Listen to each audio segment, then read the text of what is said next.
Assalomu alaykum qadrli muxlis. Bugungi mavzuyimiz bolani ota-onani oldidagi haqqi, ya'ni kim ota-ona bolaga qilish kerak bo'lgan andisha to'g'risida gaplashamiz. Fikrimiz tushunarli bo'lishi uchun rivoyatdan boshlaganimiz ma'qul deb o'yladik. O'ziga yarasha bir intro bo'ladi, o'ziga yarasha bir kirish bo'ladi. Bir hammani oldida obro'lik, adolatlik qozi bor ekan.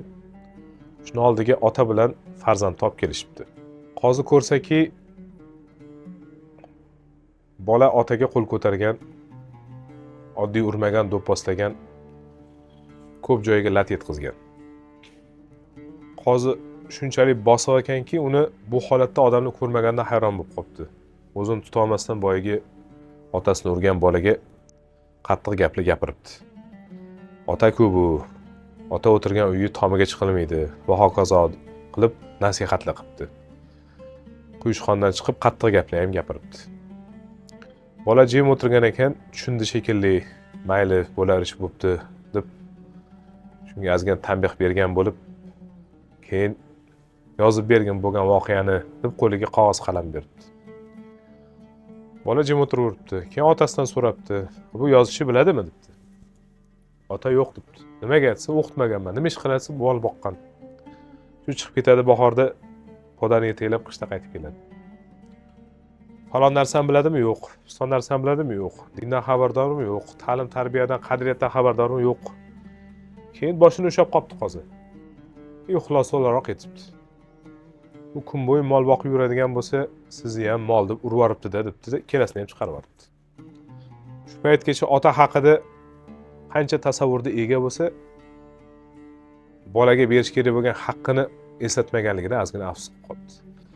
Demakki, ota mo'tabar, ona mo'tabar, ularga qo'l teqish yo'lsa qattiq gapirish mumkin emas, lekin ota-onani ham bolani oldida o'ziga yarasha haqqi bor ekan, bolani ham ota-onani oldida o'ziga yarasha haqqi bor ekanki, uni ado qilmasdan turib boladan kutishimiz xato ekan.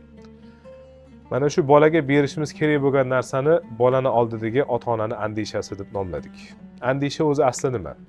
Chetdan qaraganda ikkita qo'ni qo'shnini yoki quda-andani bir-birini dilini og'ritmaslik uchun yumshoq gapirishni andisha deymiz. Bir xilda elimizda shunaqa maqoli bor yoki shunaqa bir kesatali gapi bor. Andishani otini qo'rqoq qo'yma deydi. Ya'ni kim sanga, menga yoki o'rtamizdagi munosabatimizga zarar yetmasin deb yaxshi gapirayotganimga, meni qo'rqoq deb senga qattiq gapirishga bir jur'at yetmaydigan odamni qabul qilmagin deydi. Demak, andisha nima desa, bu prognoz ekan.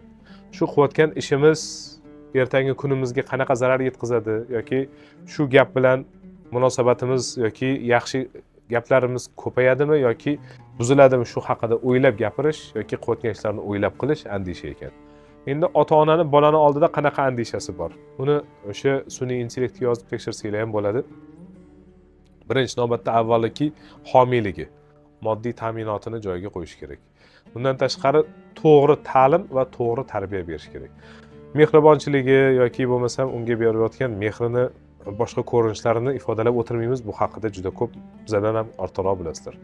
Demak, to'g'ri tarbiya berishi, bolani to'g'ri ta'limga yo'naltirishi ota-onaning vazifasi va uni ertaga unga zarar yetmasligi uchun uni doimiy qilishi bu uni andishasi ekan. Ya'ni kim bolam ertaga bu dunyoda ham, u dunyoda ham qiynalmasin deb o'ylash uni andishasi ekan.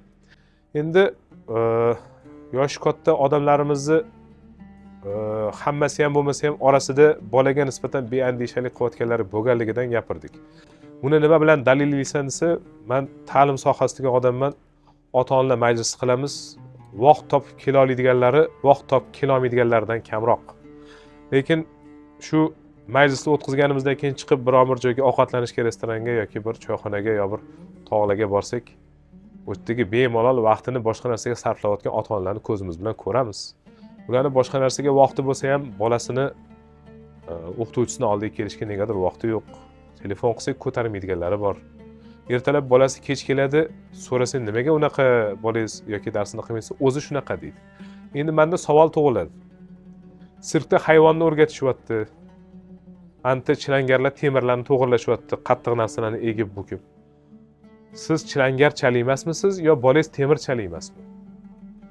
Siz o'sha zooparkdagi yoki sirkdagi hayvonni tarbiyalayotgan dressirovka qilayotgan shu odamchalik emasmisiz yo bolangiz hayvonchalik emasmi? Nega uni o'zini shunaqa deysiz? Nahot bunda sizni rolingiz bo'lmasa? Yelkamdan bo'yi yetmagan kichkina bolalar maktabga borsangiz so'kinib yuribdi. Gapirayotgan gapini ichida yolg'oni ko'p. Kibri ko'p. Qilish kerak bo'lgan ishidan o'rniga mas'uliyatsizligi ko'p. Og'zidan chiqayotgan so'kishni eshitsangiz qo'rqib ketasiz. Nima deb o'ylaysiz? Og'ziga mas'uliyati bo'lmagan boladan ertaga o'zini ishiga mas'uliyatli odam chiqadimi? Aytadigan gapimiz bitta. Hammamiz bu dunyoda yaxshi yashashni, u dunyoda jannatga tushishni xohlaymiz. Nahot bolamizni shunaqa bo'lishini xohlamaymiz. Bolamiz andishali bo'lishi uchun, bolamiz tarbiyali bo'lishi uchun ko'p narsaga qodirmiz-ku. Endi aytishimiz mumkin, qancha gapirsam ham qo'limdan kelmayapti, ta'sir qilmayapti, shuncha gapiraman, o'xshamayapti deb. Lekin ishoning, bolangiz kasal bo'lib bir narsaga muhtoj bo'lib qolsa yoki qorni och bo'lsa, o'zingizda yo'q bo'lsa, anta qarzga olib bo'lsa ham kelasiz. Ishlab o'sha pulni topishga qurbini, yo'lini topasiz. O'zingizda shu bolaga ta'sir qilishga kuch yo'q bo'lsa, bilim yo'q bo'lsa, tarbiya yo'q bo'lsa yoki qaysi ma'noda mahorat yo'q bo'lsa, nega shu paytda boshqa odam oldiga yordam so'rab bormaysiz? Ota-onangizga boring, qarindosh urug'ingizga boring, ustozlarga boring, psixologlarga boring. Chunki men ko'zim bilan ko'rgan narsani aytaman. 60 yoshli odam bilan gaplashganman, u odam hozir 60 dan o'tdi, 70 ga boryapti. Men dedi tarbiyani olib bo'lganman deb o'ylovdim. Yaqinda farzandim farzandli bo'ldi. Oyog'imga, etagimga kelib o'ynab yurishni boshladi. Men uni bir ayb ish qilgan paytda urishaymi, urishmaymi shuni bilmay qoldim. Qattiq gapirsam bolamni bolasi, bolamga ozor yetadi. Gapirmasam tarbiyasi buzilyapti. Bu yoqda kelinim bor. Gapirsam unga og'ir botadi. Nima qildim? Qudamga bordim. Qudam 3 ta qiz uzatgan, bir o'g'il uylantirgan, nevarasi ko'p. O'shandan borib dodalikni o'rganib keldim. Doda qanaqa bo'lishini. Shu odam ham mana o'zi qila olmagan, tushunmagan joyda borib yordam so'radi. Odamlardan so'rashga uyalsanglar, ana qancha kitoblar bor, masjidda domlalar bor. Iltimos qilamiz hammanglardan. O'qituvchilarga og'ir bo'lyapti. Men ko'p ko'rdim. Kalta yebdi, uribdi o'qituvchi u bu degan. Lekin men birontasini ko'rganim yo'q. O'qituvchini ertalab borib mana shu bolani uraman deb yoki bo'lmasam tarbiyachini borib mana shu bolani uraman deb harakat qilayotgan. Telegramda, YouTube'da juda ko'p o'qituvchi yoki tarbiyachilarni kamchiligini ko'rsatadigan.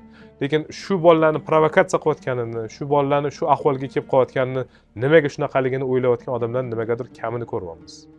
Iltimos, sizlarni bolalaringlarni o'qitmoqchimiz. Bizga yordam bermasanglar, biz qiynalib qoldik. Novvoyi kamchiligini Novvoy topsa, borib shu Novvoyga chiroyli qilib tushuntiradi. Tanqid qiladi, lekin uni yaxshi yo'lga boshlaydi. Tanqid yaxshilikni olib keladi, agar u to'g'ri professional qilinsa. Tanqid fitnani olib keladi, agar me'yordan oshirib, aqli yetmagan odam qilsa. Qo'limizdan kelgancha yaxshi yo'lda yuraylik deb yordam so'rab qildik. Fitnaga yo'ymaysizlar. Hammanglarga rahmat.